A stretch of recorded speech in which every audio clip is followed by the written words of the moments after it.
Dans la ville vibrante de Lagos, un lycée prestigieux cachait bien plus qu'un simple établissement d'élite.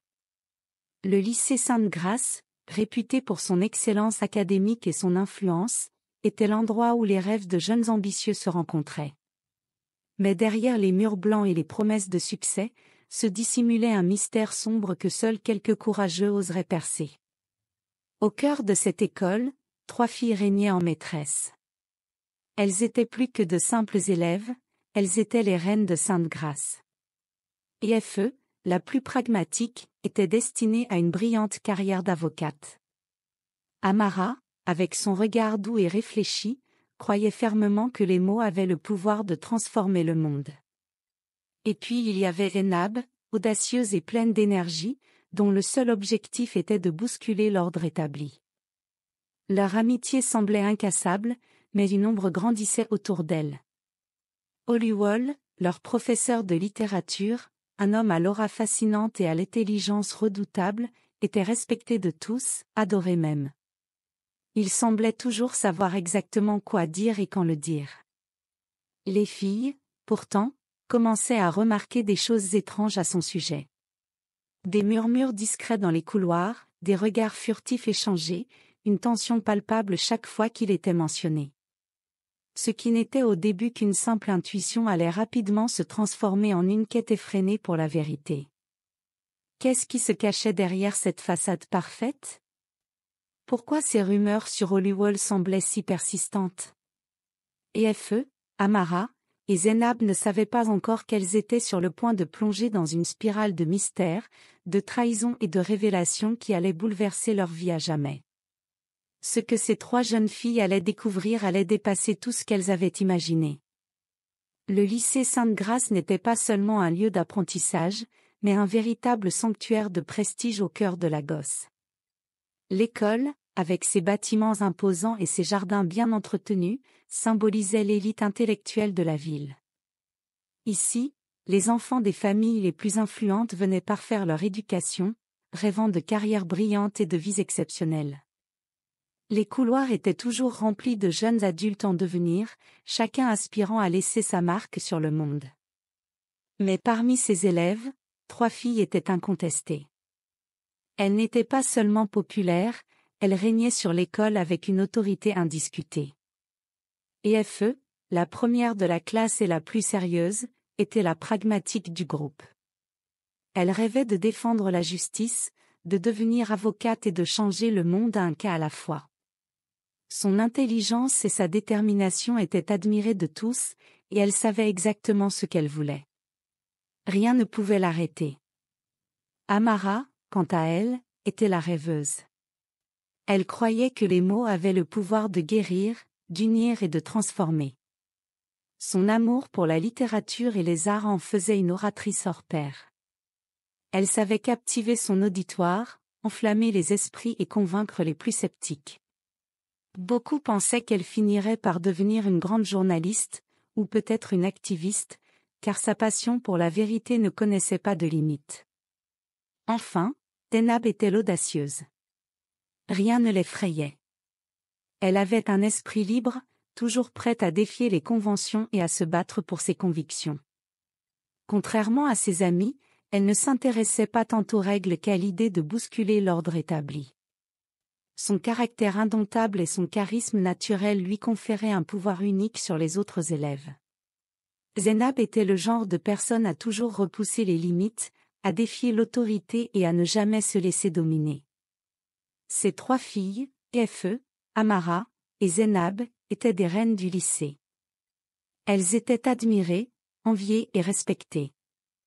Leur amitié était solide, forgée au fil des années, et rien ne semblait pouvoir l'altérer. Mais derrière cette image de perfection, des fissures commençaient à apparaître, des questions sans réponse qui, tôt ou tard, allaient bouleverser leur univers. Car quelque chose de sombre se profilait à l'horizon. Quelque chose qui allait les mettre face à des vérités plus grandes qu'elles, des vérités qui allaient les changer à jamais. Les premiers signes étaient subtils, presque imperceptibles, comme un frisson léger qui traverse l'air, mais qui, avec le temps, devient de plus en plus présent. Amara était la première à ressentir cette étrange sensation. Chaque matin, lorsqu'elle traversait les couloirs du lycée, elle sentait des regards qui se détournaient trop rapidement, des chuchotements qui s'éteignaient dès qu'elle passait. Ce n'était pas la première fois qu'elle vivait cela, mais cette fois, il y avait quelque chose de différent. Quelque chose qui n'allait pas. Un jour, en discutant avec une camarade de classe, une certaine Myriam, elle apprit que plusieurs élèves avaient vu Hollywood, leur professeur de littérature, dans des situations qui ne semblaient pas tout à fait appropriées. Des gestes trop proches, des regards insistants, et des conversations à voix basse qui laissaient une étrange sensation de malaise.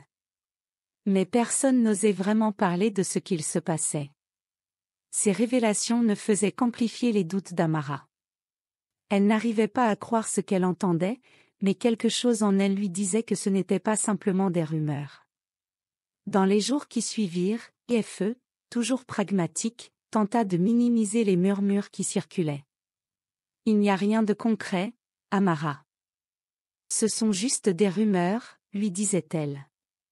Mais la conviction dans les yeux de Amara était palpable. Elle sentait que cette histoire n'était pas anodine. Une nuit, alors que la lumière de la lune filtrait à peine par les fenêtres de la bibliothèque, Enab, qui jusque-là avait laissé filer les rumeurs avec désinvolture, lui confia une anecdote qu'elle n'avait jamais partagée avec personne. Elle avait vu Hollywood se comporter de manière étrange lors d'un événement scolaire, un regard insistant, une poignée de main trop longue, et une pression inexplicable dans l'air. Les filles décidèrent qu'il était temps de faire quelque chose. Elles savaient qu'elles risquaient gros, mais l'inquiétude grandissait à chaque jour passé.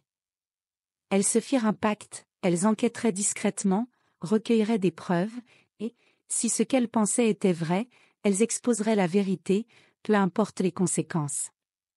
Le silence, qui avait régné pendant si longtemps, était sur le point d'être brisé. Hollywood, le professeur admiré et respecté de tous, allait bientôt se retrouver au centre d'une tempête qui changerait tout. Le pacte était lancé, et les trois amis se lancèrent dans une enquête qui allait les conduire sur un terrain dangereux, bien au-delà de ce qu'elles avaient imaginé. Leur quête de vérité était alimentée par une énergie nouvelle, une urgence qui se manifestait à chaque rencontre secrète, à chaque chuchotement dans les couloirs du lycée. Elles savaient que chaque mouvement devait être calculé, chaque parole pesée, car la moindre erreur pourrait tout compromettre. Leurs premières observations étaient minimes, presque insignifiantes. EFE remarqua que Hollywood passait des heures dans son bureau après la fin des cours, seul, et qu'il semblait plus que jamais absorbé dans ses pensées.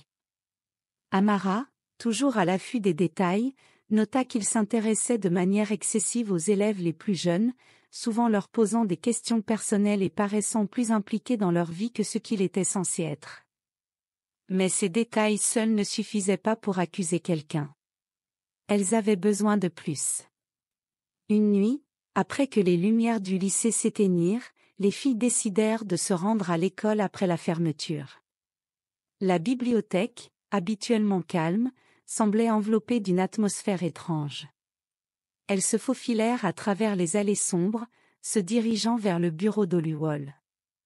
Là, elles découvrirent quelque chose qu'elles n'avaient jamais envisagé, un carnet noir posé sur son bureau, qui semblait à première vue anodin. Mais lorsqu'elles l'ouvrirent, elles comprirent vite que ce carnet n'était pas une simple collection de notes. À l'intérieur, des noms, des dates et des détails intimes sur les élèves du lycée étaient inscrits avec une précision glaçante.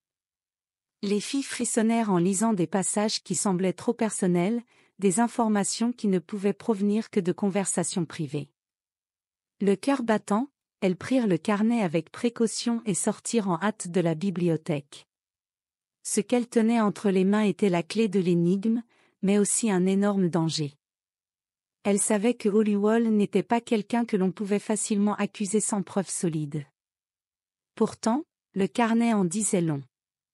Ils en discutèrent pendant des heures, cherchant des moyens de sécuriser leur découverte sans éveiller les soupçons. Zénab, plus audacieuse, voulait tout dévoiler immédiatement, mais EFE, toujours plus stratégique, proposa de collecter encore plus d'informations avant d'agir. Leur enquête n'était pas encore terminée. Les jours suivants furent remplis de stress et de tension.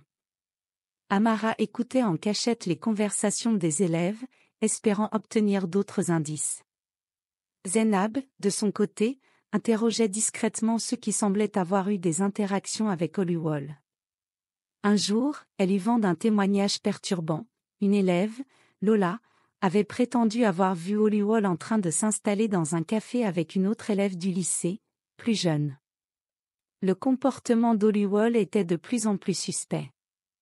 À mesure que les preuves s'accumulaient, les filles se retrouvaient à une croisée des chemins. Devraient-elles affronter Hollywood avec ce qu'elles avaient découvert, ou bien continuer à chercher plus loin? Les trois amies, solidaires, étaient sur le point de faire face à une vérité qui allait bouleverser leur monde et ébranler les fondations mêmes du lycée. Le temps était enfin venu. Après des semaines de recherches discrètes et d'investigations furtives, les filles avaient accumulé suffisamment de preuves pour confronter Hollywood. Le carnet, les témoignages, et les comportements de plus en plus étranges du professeur ne laissaient plus place au doute. Mais elles savaient que cette confrontation serait risquée. IFE, pragmatique comme toujours, avait anticipé chaque détail, planifiant cette rencontre avec une précision quasi militaire. Mais malgré la préparation, un sentiment de malaise persistait.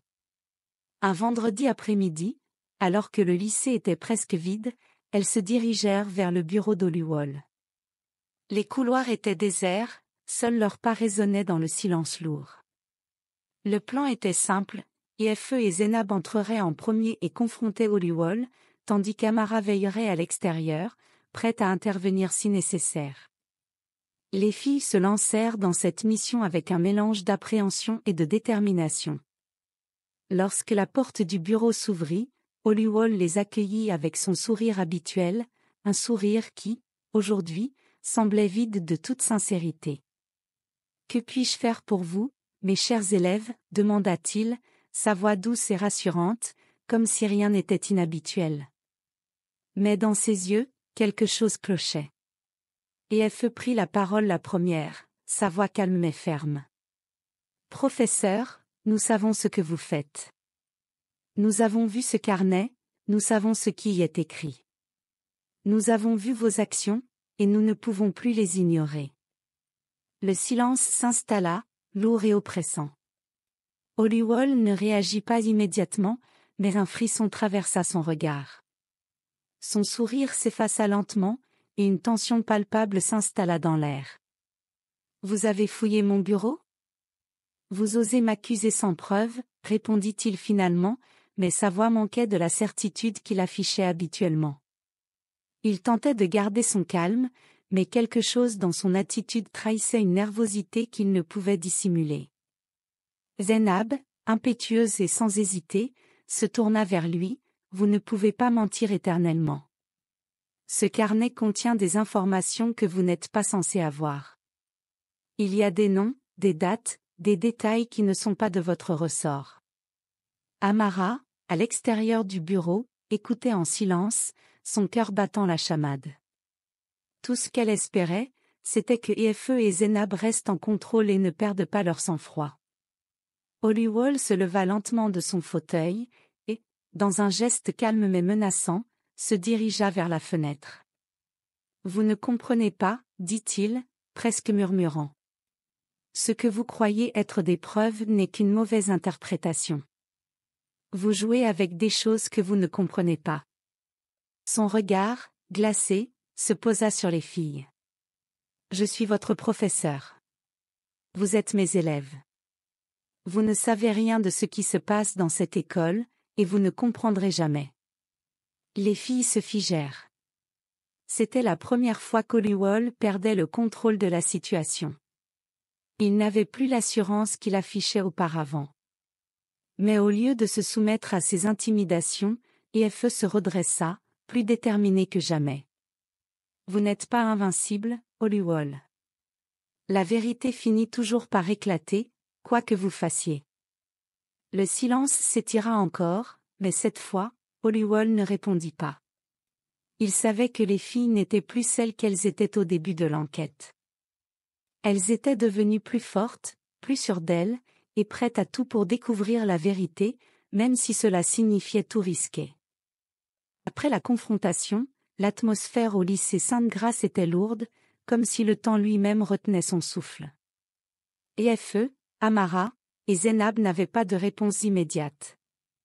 Holywell s'était enfermée dans son bureau après la confrontation, et elle savait qu'elle ne pouvait pas se permettre d'attendre trop longtemps pour dévoiler la vérité. Il fallait agir vite, avant qu'il n'ait la chance de manipuler les faits à son avantage. Le lendemain matin, les filles étaient de nouveau dans les couloirs, mais cette fois-ci, armées de leur détermination. Efe avait pris les devants et s'était rendue à la direction pour signaler la situation. Elle savait que, même si elles avaient peu de preuves concrètes, elles ne pouvaient pas laisser l'affaire se dissiper dans le silence. La direction était sceptique au début, mais le carnet trouvé et les témoignages de certains élèves commencèrent à faire pencher la balance. La pression montait, et l'école n'avait d'autre choix que de prendre des mesures. L'issue de cette confrontation fut rapide. Holywell fut suspendu dans l'attente d'une enquête officielle. Des investigations furent lancées et, au fil des jours, des témoignages plus accablants émergeaient. D'autres élèves, qui avaient longtemps gardé le silence, commencèrent à se manifester, confirmant les doutes sur son comportement. Les rumeurs, jadis balayées sous le tapis, étaient devenues une réalité trop grande pour être ignorée. Le lycée, qui avait toujours été un sanctuaire d'élite, fut secoué jusqu'à ses fondations. Les parents des élèves furent informés, et un climat de méfiance s'installa parmi les enseignants et les élèves. Le nom d'Holywell, jadis respecté, ne fut plus prononcé que dans des murmures étouffés. Pour Efe, Amara et Zeinab, la victoire ne fut pas douce. Elles n'étaient pas fières de ce qu'elles avaient dû traverser pour arriver à cette conclusion. La vérité, bien qu'essentielle, avait laissé une empreinte indélébile dans leur cœur. Elles avaient brisé un tabou, mais à quel prix? L'amitié entre elles, bien que renforcée par cette épreuve, avait aussi changé. Elles étaient plus matures, plus conscientes des défis que la vie leur réservait, mais aussi plus proches, unies par une vérité qu'elles ne pouvaient ignorer. La leçon qui ressortit de cette épreuve fut claire: parfois, la vérité exige bien plus que du courage. Elle exige des sacrifices, des choix difficiles, et la volonté de se dresser contre ce qui est injuste, même lorsque cela semble insurmontable. Après l'orage, le calme. Mais ce calme, bien qu'apaisant en surface, cachait des cicatrices profondes. Les filles, malgré leur victoire éclatante, se retrouvaient face à un monde qu'elles avaient modifié à jamais. Le lycée Sainte-Grâce n'était plus le même, et elles non plus. La vérité qu'elles avaient révélée n'avait pas seulement perturbé l'équilibre de l'école, elle avait aussi ébranlé leur fondation personnelle. Les premières semaines après la suspension d'Holywell furent un tourbillon. Les élèves se sentaient perdus, certains choqués par la révélation, d'autres en colère de ne pas avoir agi plus tôt. Les professeurs, quant à eux, semblaient à la fois soulagés et inquiets, se demandant où ce scandale mènerait. Efe, Amara et Zeinab, bien que conscientes de la gravité de ce qu'elles avaient accompli, étaient confrontées à des regards durs, des murmures dans les couloirs. Elles avaient pris une décision difficile, mais aujourd'hui, elle leur laissait un goût amer. Les honneurs étaient loin d'être aussi évidents qu'elles l'avaient imaginé. Amara, plus que les autres, avait besoin de temps. Elle se rendait compte que la vérité, même lorsqu'elle est nécessaire, pouvait ronger l'âme. Elle se sentait épuisée, mentalement et émotionnellement, par ce qu'elle venait de vivre. Mais au fur et à mesure, elle réalisa qu'elle avait appris des leçons importantes sur elle-même et sur le monde autour d'elle. Elle avait compris que l'amour et la loyauté envers ses amis étaient des trésors précieux, que la vérité ne devait pas être dite à la légère, mais que parfois, elle était la seule voie qui permettait de rétablir l'équilibre. Zeinab, quant à elle, retrouvait lentement son audace. Bien qu'elle ait toujours été la plus intrépide du groupe, la révélation de cette vérité l'avait poussée à réfléchir sur ses propres motivations. Elle avait agi avec passion, mais cette passion s'était transformée en une conscience plus grande de ce qui était juste. Elle savait maintenant qu'il y avait des batailles qui en valaient la peine, mais aussi que certaines luttes n'étaient pas à mener seules. L'unité et l'écoute étaient devenues pour elle des valeurs essentielles. EFE, la plus pragmatique, avait pris le rôle de médiatrice. Elle avait compris qu'au-delà de l'action, la reconstruction de la confiance était essentielle. Elle commença à organiser des réunions avec les élèves, des discussions sur la réconciliation et le respect.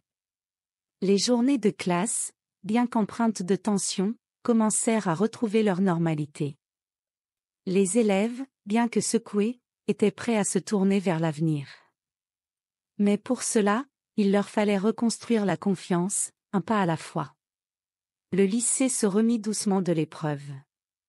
1 an plus tard, après une enquête approfondie et la confirmation des actes répréhensibles d'Holywell, l'établissement engagea des actions concrètes pour protéger ses élèves, renforçant les mécanismes de soutien psychologique et d'écoute.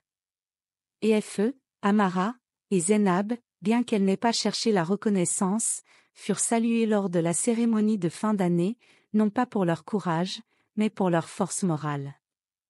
Elles étaient devenues des exemples de ce que signifie se battre pour la vérité, tout en restant unies dans les moments difficiles.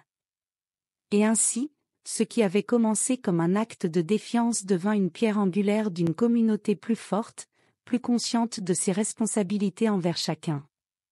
La reconstruction ne fut pas immédiate, mais elle était réelle. Les cicatrices, bien qu'encore visibles, témoignaient du chemin parcouru. Parfois, la véritable force réside dans la capacité de se relever, de redéfinir l'avenir avec plus de sagesse, et surtout, de ne jamais oublier que le courage n'est pas l'absence de peur, mais la persévérance face à elle. Au final, ce que EFE, Amara et Zeinab avaient découvert et confronté allait bien au-delà de la simple révélation d'un secret. Leur parcours les avait transformés, les poussant à comprendre que la vérité, bien qu'intérieurement libératrice, peut aussi être un fardeau lourd à porter. Elles avaient découvert le pouvoir de l'unité, la force de l'amitié, et l'importance de se tenir debout même lorsque l'adversité semble insurmontable. Le lycée Sainte-Grâce, après tout ce tumulte, émergea plus fort. Les élèves et les professeurs avaient appris, non seulement à préserver les principes d'intégrité, mais aussi à s'écouter les uns les autres, à ne jamais ignorer les signes qui révèlent des injustices, si subtiles soient-elles. L'école retrouva son rythme, mais ce fut un rythme neuf, marqué par une conscience collective plus profonde. Et EFE, Amara et Zeinab savaient désormais qu'il y aurait d'autres batailles, d'autres luttes pour la vérité, mais qu'elles étaient prêtes à les affronter, ensemble. Car, parfois, la seule chose qui fait la différence, c'est de savoir quand se lever, et avec qui.